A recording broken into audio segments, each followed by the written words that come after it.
Hi, everyone. Welcome to our Facebook live broadcast. I'm Steve Altition, Director of Client Partnerships for Pacific Legal.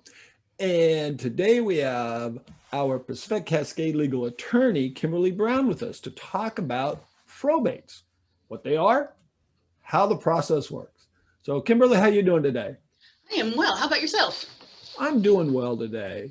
Yay. Sad about the Queen, but I I am am doing too. well. I am Yeah. too. I am too. So, Kimberly, we've Sir. done several Facebook Lives, Yes. and a lot of folks love seeing you, but there may be some folks out there who haven't. So for them, can you just tell us a little bit about yourself? Sure. Kimberly Brown. I'm a 24-year practitioner, and I know you can't tell by looking at me, but I started practicing when I was 12.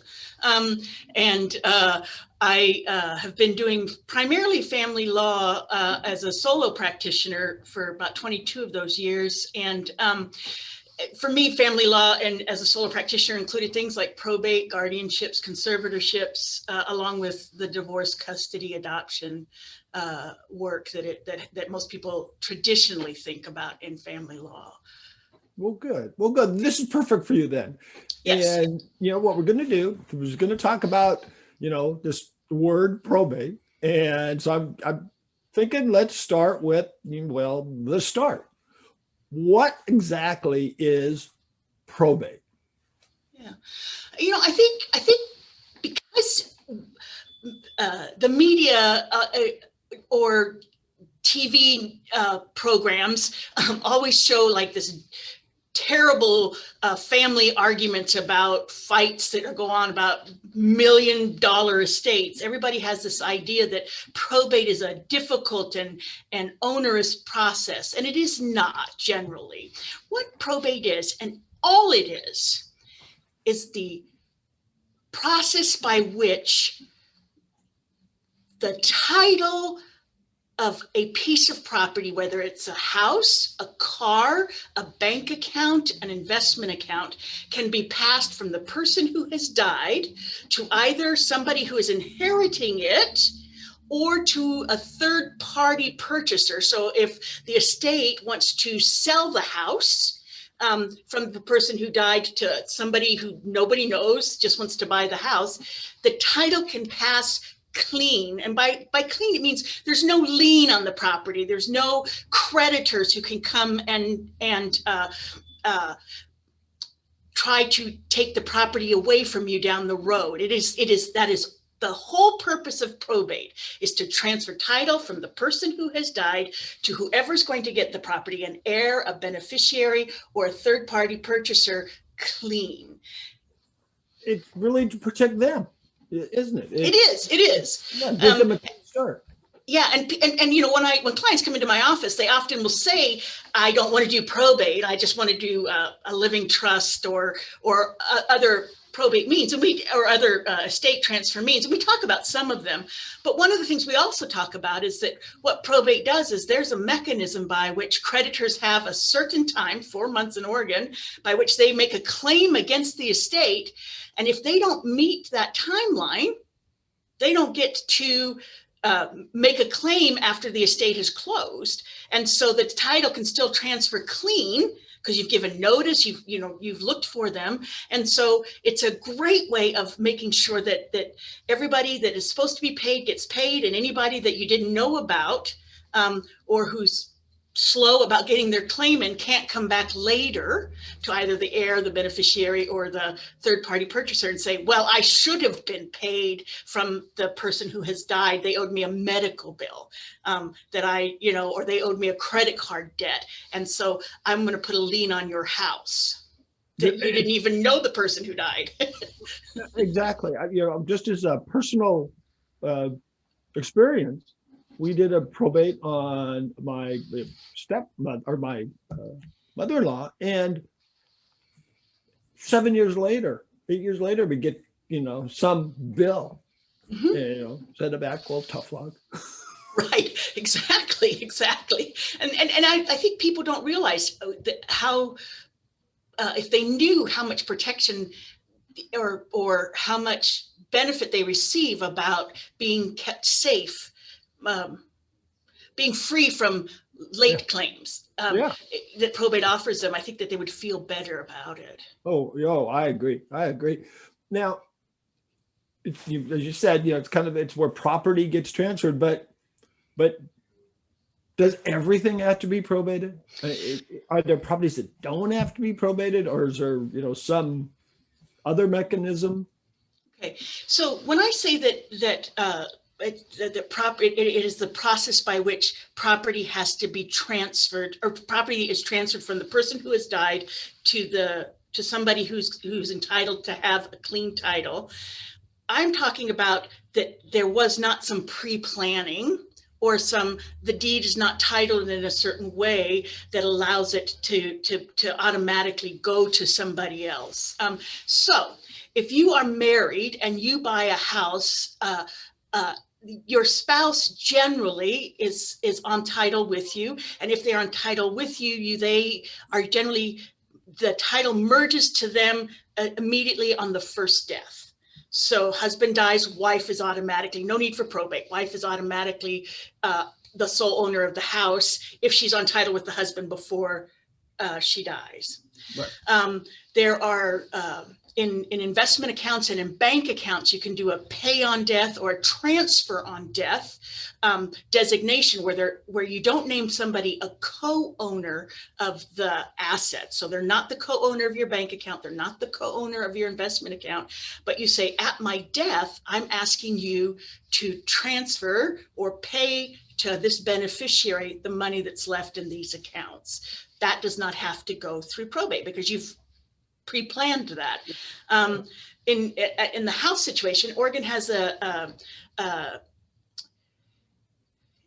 I think it's called a date of death deed. I'm having trouble locating the word for it, but you can file, if you file it before you die, you can file a deed that will allow the property to transfer to the person you designate without having to go through probate. And I'm trying to think, so we have co-ownership, we have through transfer on deed or and then I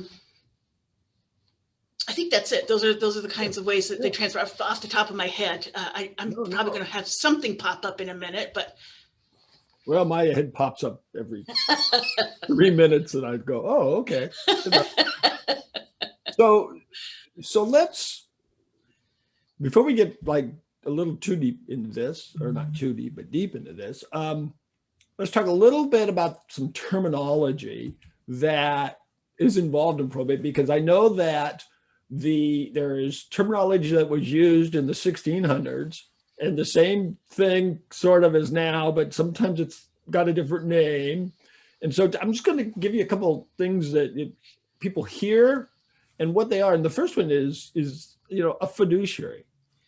Yeah, that is the person. That's the person who is appointed to be the one who has the responsibility and the obligation to manage another person's affair and owes a duty of good faith, of care and confidence, and so there's certain responsibilities they have, and they have to do it in the best interest of the person or the estate, in the case of a probate, once they've been appointed. And that leads to the naming. There's executor, there's executress, there's personal representative. Are they different? No. I say, if you watch TV, you know the term executor. In Oregon, we call them personal representatives, but they're generally interchangeable. And so we just, if a client comes in and they say executor, I'm the executor of their estate, I just say, well, okay, but in Oregon, we call them personal representatives. But then after explaining to them once, they want to call it executor, it doesn't matter. On the paperwork, it says personal representative. And as long as they remember that when they're signing their name as the fiduciary personal representative, Tom or Jane Doe, personal representative, then they're fine on doing that. And you also hear devisee or devisees and heirs. Right. So a devisee is somebody who is going to get property from the person who has died because they wrote a will and said, I want this property to go to Steve, my friend Steve. So now you're a devisee because it's in the will. An heir is usually somebody who is related to the person who has died and would inherit the estate, even if there was no will under the state laws. So children, your spouse, if you're not married, you don't have children, there's ways that the state generally has about who inherits if you don't have children or a spouse. Yep. And that leads to the last one I wanted to get to was intestate. What does intestate mean?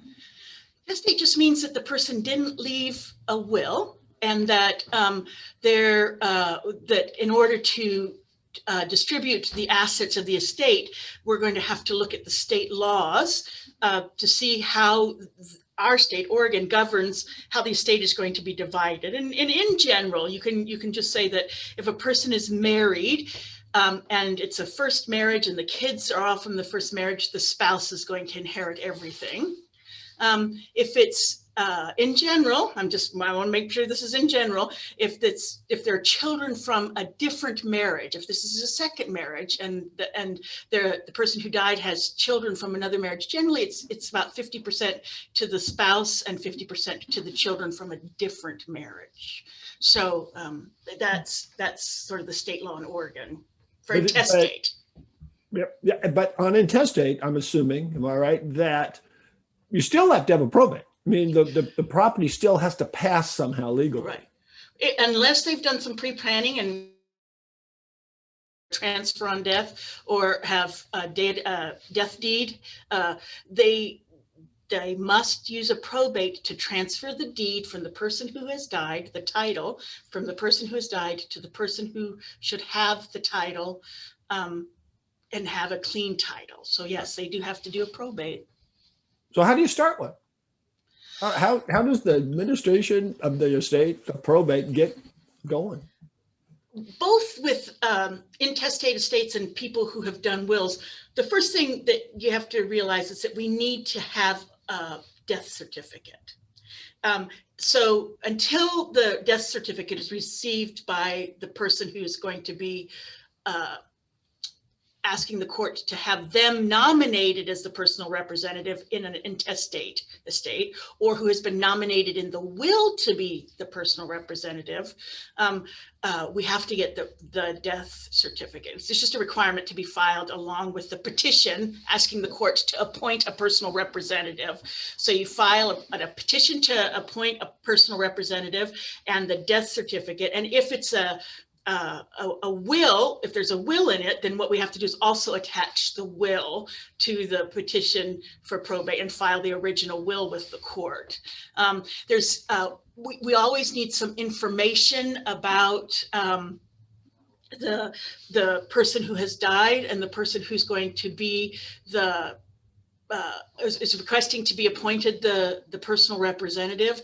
And we usually need information about either the heirs or devisees, such as, what's your address, or in the petition, if we don't know their address, but we're gonna have to look for it, might be able to say in the petition something like, we think they live in Texas, but we'll say, last known to reside in San Antonio, Texas, or something like that. And then we'll do an investigation to locate them.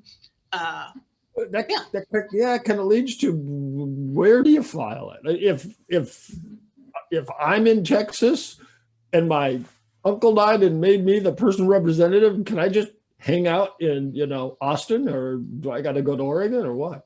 Well, you can hang out in Texas, but your estate cannot hang out. The estate that you have to file cannot hang out in Texas. If there's property in the state of Oregon, you need to file the probate, and the venue is generally where the property is located. So if the person died in Multnomah County, You can go to Multnomah County, even if there is property in Clackamas County, but generally we'll file it in Clackamas County because it's just easier to say we're all going to be in Clackamas County because that's where the person used to live. That's where the house is, the bank accounts are, the car, those kinds of things. And so generally we have to file a probate to transfer the title in the state where the probate is located. And there are times when we will have to file what's called an ancillary probate, where it's not a full probate, but we will file a probate in Oregon.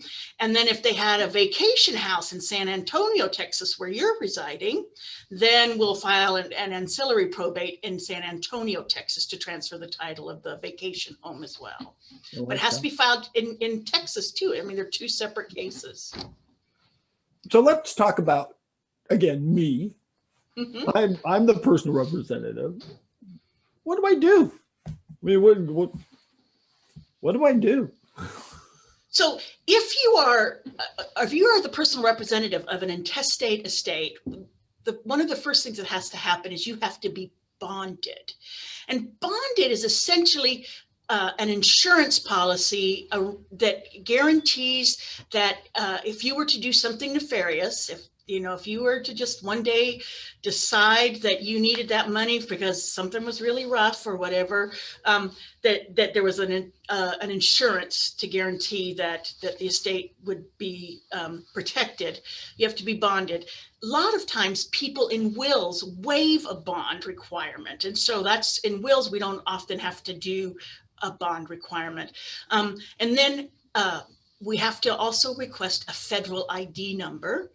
And once we have either the bond in place or the bond waive and the federal ID number, the first thing you do generally is open an estate bank account using the federal ID number. You go to any bank normally and you say, I need to open an estate bank account, and then you open the estate of Bob or Tammy Jones. And that's what it says, the estate of, and then it'll have Steve's personal representative. And then you deposit. You'll have letters testamentary is what they're called. The court issues letters testamentary. That's what makes you the personal representative. You'll get a copy, a certified copy. It's a big red stamp on it, and that's how the banks know that you're officially appointed. And you'll show that to the bank. So you have, I forgot to tell you that you file the petition and then the bond, and then you get these letters testamentary, and you take those to the bank. And then you can go to any investment account or any place and say, I'm the personal representative, here's the letters, and you transfer that money into the estate account. Once I've got that done, I got a bank account, I got something from the court that says, you can actually do something with this estate. How do I get it together? Do I figure out before I just start giving it away? Mm-hmm. What do I do? Well, generally, you do not start giving it away until the court says you can give it away. Part of the way that an estate is protected is that we have to follow certain steps in order to make sure that the estate pays the creditors that need to be paid, and that we're cleaning up all the titles, making sure that nothing goes on. So you are supposed to, as the personal representative, go to the IRAs, to the investment accounts, to the banks, and transfer money into the estate account. We look to see whether the house, if there's a house, does the estate want to sell it, or is it going to be transferred to somebody? We try to make those arrangements, whatever that's going to be. And then we also have to file what's called a notice and we have to publicize that notice for 4 weeks in a newspaper that basically says to the world, but really to the county where the probate is filed in, hey, there's this probate filed, and if you've got a claim against this estate, you have 4 months to file a claim. And those notices are, there's an address put in the notice. Usually it's the attorney's address, but sometimes it's the personal representative's address. And those debts as they come in, you can pay those debts if there's enough funds to do that. And And then you also have a responsibility. One of those duties of care and duties of diligence is you have to kind of go through the mail of the person who has died. You know, is there a Visa from Wells Fargo bank statement or a credit card statement? Well, if there's a $12,000 balance on that, I think you as a personal representative should have a clue that it's probably still got $12,000 on it if the statement is just the one he received right around the time that person died. So you have to contact and reach out to Wells Fargo. Even if they don't contact in the 4 months, you're supposed to reach out. And you know, utility bills, and check and see if there's any debts on any of those sort of things. So you have an obligation to check for creditors. Do I just go and pay them, or do they have to actually respond back to me and say, well, yeah, here's the bill?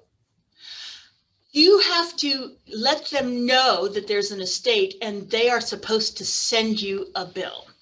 And you have an obligation to let them know they're supposed to send you a bill. There are people who think that if they don't push it really hard and tell them, then it just goes away. But I think that's a violation of your fiduciary role, to just hope that they don't come in within the 4-month period of time. I think there's just an affirmative obligation. You're required to really make sure that if there's bills there, they are paid. But there is also an obligation of the creditor to get you the right amount of the bill.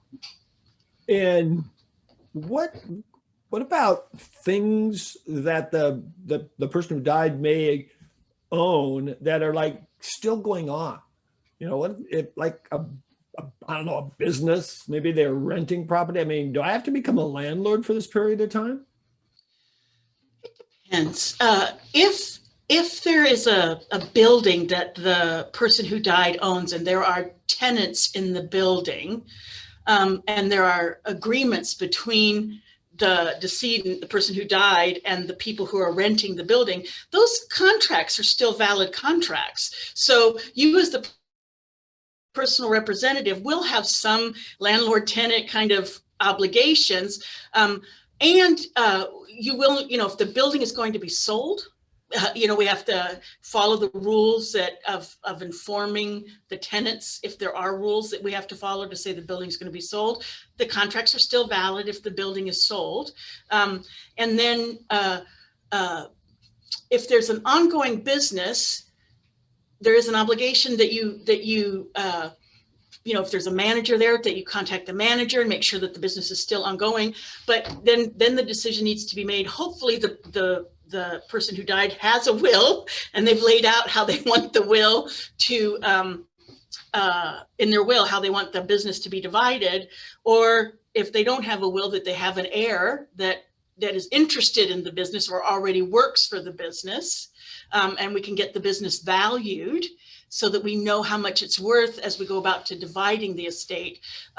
You know, that one person may want the business that sells handmade leather shoes from Italy, and that business is worth $1 million, and there's $1 million in a bank account. Well, one person can get the business and the other person can get the bank account if they want it that way. I mean, you know, and it hasn't been specified in the will.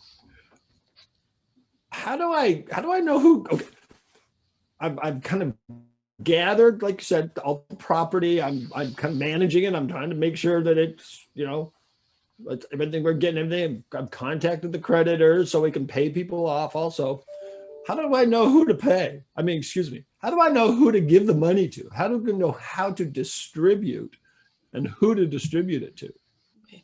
So you pay your bills, you go see a CPA to make sure that the taxes, if there's any taxes owed by income taxes for the person who has died, you know, they'll generally, if they have some income that they earned in, let's say 2022, if they die in September, they still have an income tax obligation if they earned income in 2022. So you have to make sure that income tax is done. You have to make sure that is there an estate tax due or an estate tax form that's due? You have to take care of that.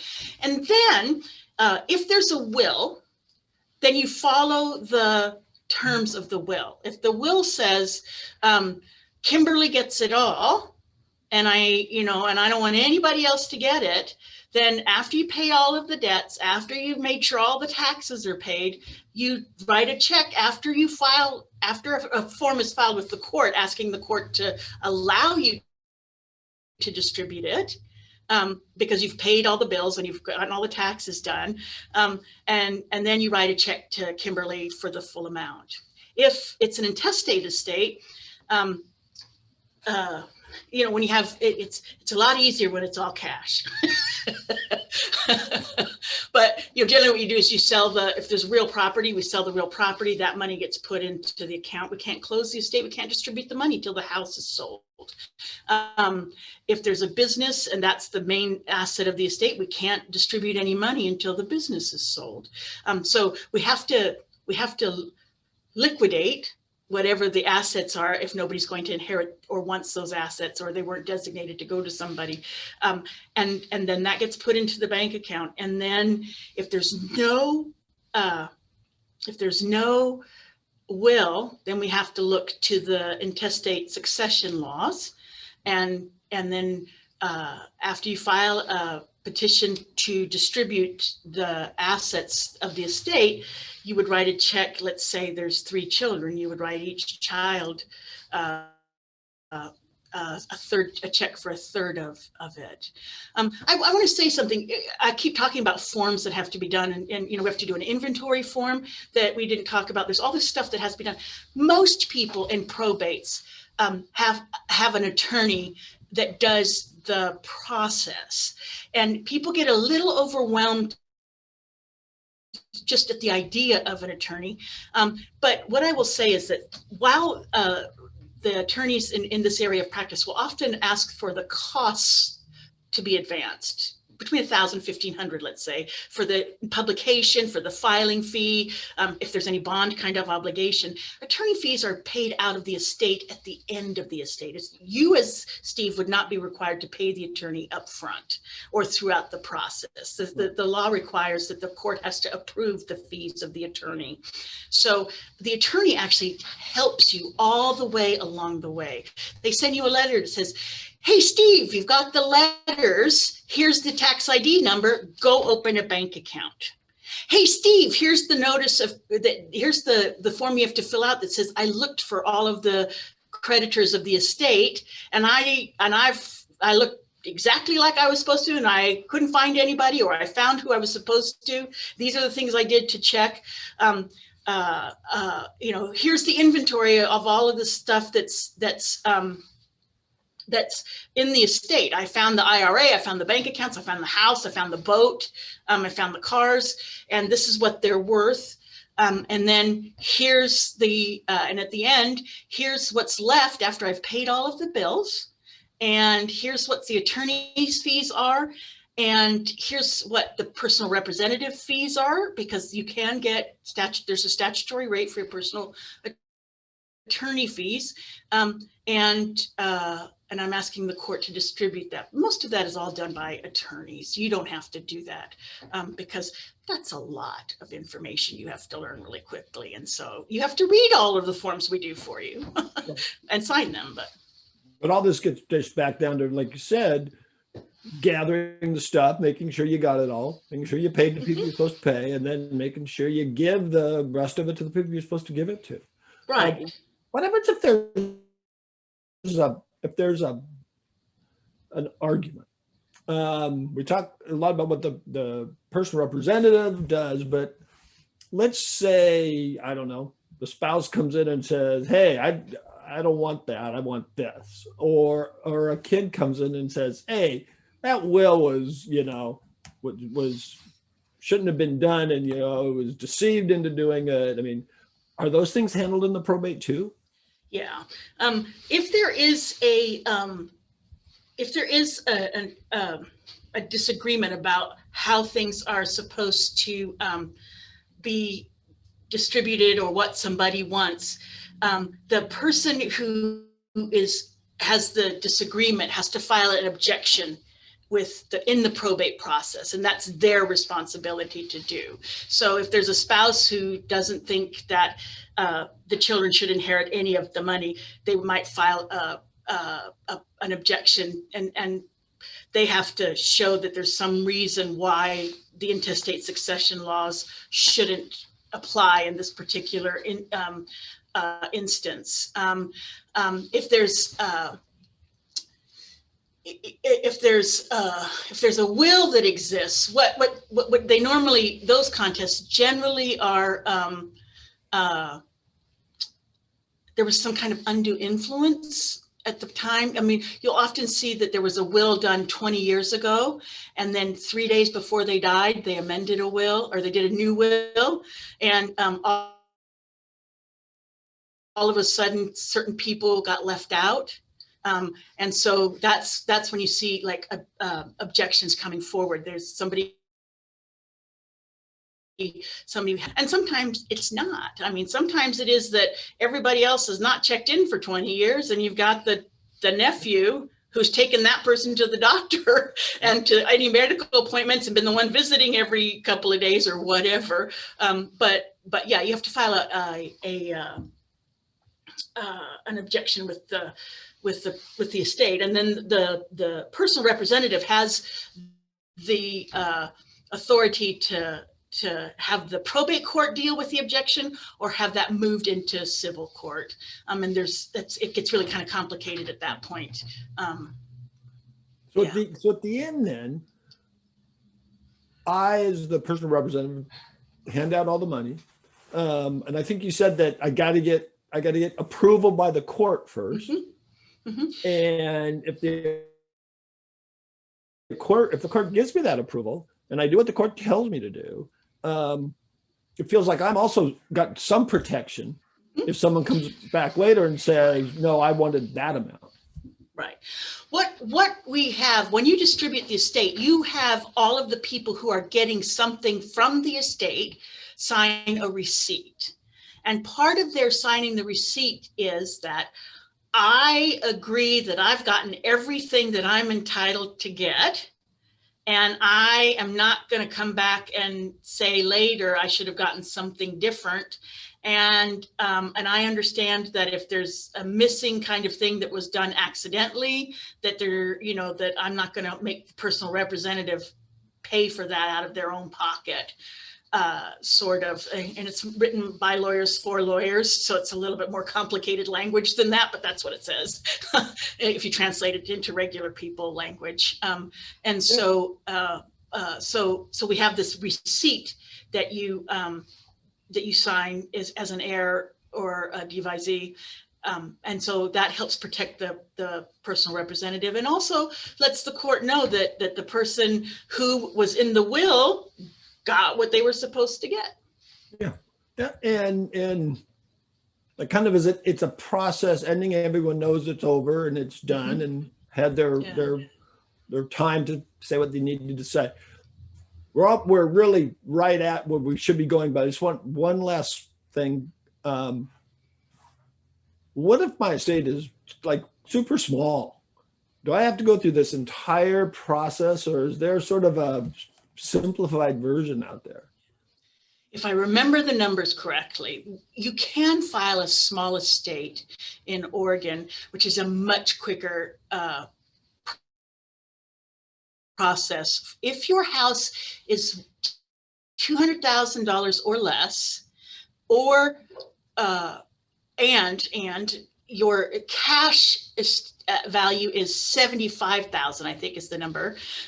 So 275,000 total. You can file an affidavit of claiming successor that basically just says, hey, this is all we have. This is who's supposed to inherit it. This is how we, propose it happen. And you file that, and you don't have to do the filing of the notice. You don't have to do a lot of stuff the way that you have to do it in a full probate. Well, that's good. Yeah. Well, this was wonderful. This was really, really helpful. And, we're, as always, we talk and talk and talk, and we get a little over time, but that's okay. Just explaining how probate works. I mean, this is complex legalese at its finest, and you were able to make it understandable for even someone like me. So that's really helpful. So thank you. Well, thanks for asking me. Oh, well, I'll keep asking you. And everyone else, thank you for joining us. If anyone has questions, any more after this, please post it here. We can get you connected with Kimberly. And until next time, stay safe, stay happy, be well.